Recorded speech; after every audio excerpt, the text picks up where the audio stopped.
नमस्कार। हाल ही में कैराना लोकसभा चुनाव संपन्न हो चुका है। सपा प्रत्याशी करासन ने भाजपा प्रत्याशी प्रदीप चौधरी को 79,116 वोटों से मात दिए। हार के बाद प्रदीप चौधरी ने कम मत प्रतिशत को भी मुख्य वजह बताया है। प्रदीप चौधरी के बारे में हम आपको बता देते हैं कि हाल ही में वे कैराना लोकसभा सीट से सांसद थे। वह गंगो के दूधला गांव के रहने वाले हैं। 2017 में उन्होंने उत्तर प्रदेश के गंगो निर्वाचन क्षेत्र का प्रतिनिधित्व किया और जहां भारतीय जनता पार्टी के वर्तमान में सदस्य हैं। उन्हें कैराना सीट से 17वीं लोकसभा में संसद सदस्य के रूप में चुना गया था। प्रदीप चौधरी जी के पिता मास्टर कंवरपाल सिंह भी 3 बार नकुड़ विधानसभा से विधायक रह चुके हैं। सन 1999 में उनका निधन हुआ था। प्रदीप चौधरी भी खुद 3 बार विधायक रह चुके हैं। अब हम उन्हीं से जानेंगे क्या मानते हैं हार की वजह। आज हम चौधरी प्रदीप सांसद के आवास पर हैं। प्रदीप चौधरी 2019 से लेकर 24 तक सांसद रहे हैं। इससे पहले 3 बार नुकुड़ और 2 बार गंगो से विधायक रह चुके हैं और पुराना राजनीतिक घराना है। इस बार भाजपा प्रत्याशी के रूप में कैराना लोकसभा से प्रत्याशी थे, चुनाव लड़ा है और चौधरी प्रदीप चौधरी बताएंगे कि कैराना लोकसभा चुनाव के क्या परिणाम रहे हैं, क्या उनके हार के कारण हैं। देखिएगा, चुनाव हमेशा चुनाव होता है और राजनीति में हार जीत दोनों लगी रहती है। हमारे क्षेत्र की जनता ने जनादेश जो दिया है उसका हम सहर्ष तरीके से स्वीकार करते हैं और जहाँ तक हमारी सफलता और असफलता का विषय है, पिछली बार बहुत अच्छा मार्जिन लोगों ने दिया, अब की बार माइनस में हम लोग आए। लेकिन मैं मानता हूँ कि कुल मिलाकर के वोटिंग परसेंटेज जितना बेहतर होना चाहिए था, वो पोलिंग परसेंटेज के कारण वोट जितना हमारा पढ़ना था वो नहीं पढ़ पाया। उसी का एक फैक्टर रहा चुनाव में परिणाम अच्छा न आने का।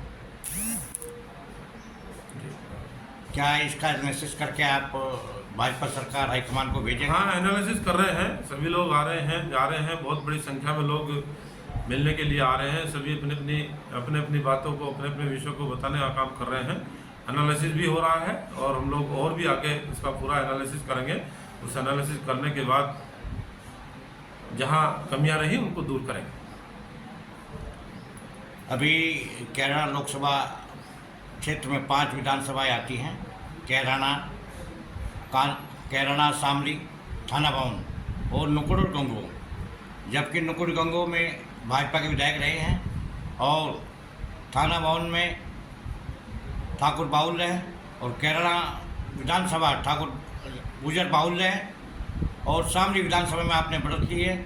इसके क्या कारण है कि आप गंगो नुकुड़ में क्यों पिछड़े, क्या स्थिति रही? वही तो मैं बता रहा हूँ।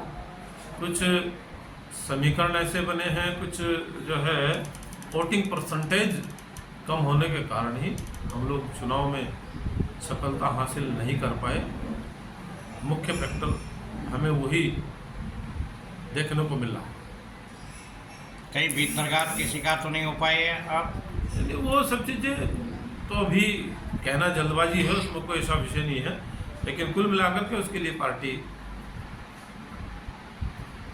होमवर्क कर रही है, पार्टी एनालिसिस कर रही है, वो काम पार्टी का है। आप अपने राजनीतिक परिवार के बारे में बताएंगे। आप राजनीति में कब आए और आपके पिताजी पहले कब विधायक थे, कहाँ से चुनाव लड़े? हमारे फादर मास्टर कंवरपाल सिंह जी सन 84 में उन्होंने पहले चुनाव लड़ा था, लेकिन वो हार गए थे उस समय। उसके बाद कुल मिलाकर के उन्होंने 5 बार विधानसभा के चुनाव लड़े और 5 बार विधानसभा के चुनाव लड़ने के बाद 3 बार वो एमएलए रहे। कहाँ विधानसभा में? नकुड़ विधानसभा इस समय होती थी, नकुड़ से ही लड़े। और इसी प्रकार से क्योंकि उनके अचानक तबीयत खराब होने के कारण उनकी डेथ हो गई 99 में।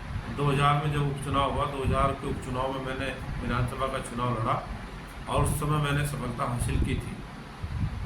5 बार विधानसभा के चुनाव मैंने लड़े, 5 में से 3 बार में सफल रहा, 2 बार असफल रहा और उसके बाद फिर लोकसभा फिर 2 बार लोकसभा लड़ने के बाद एक बार सफल हुए, एक बार असफलता सामने आई। लगातार हम लोग राजनीतिक जीवन में अपने क्षेत्र के जनता को भले के लिए लगातार प्रयासरत रहे हैं। लंबे समय से लगभग 24-25 साल मैंने राजनीतिक जीवन में अपने काम किया है और करीब 20-22 साल 25 साल के करीब पिताजी ने अपने राजनीतिक जीवन को सफल बनाने के लिए उनके द्वारा जो क्षेत्र के लोगों के मन में उन्होंने अपनी जगह बनाई, अपना स्थान बनाया और उनके कामों को हमेशा तवज्जो और प्राथमिकता देने का काम किया है। उसी प्रकार से उनसे हमने बहुत कुछ सीखा है और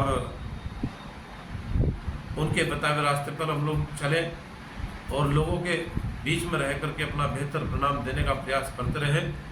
कभी सफलता मिलती है, कभी असफलता मिलती है, ये एक प्रकृति का नियम है। मैं समझता हूँ कि इससे किसी भी प्रकार से हमारे सम्मानित साथियों से मैं कहूँगा कि किसी भी प्रकार से हताश निराश मत हो। सरकार, पार्टी, हम लोग आप लोगों के सभी समर्थकों के साथ हैं। पार्टी के कार्यकर्ताओं ने जिस प्रकार से हमारे साथ खड़े होकर के काम किया है और मैं समझता हूँ कि खड़े होकर के जब आदमी प्रयास करता है, कभी सफलता मिलती है, कभी नहीं भी मिलती है, लेकिन उससे मैं यही कहूँगा कभी निराश होने की आवश्यकता नहीं है।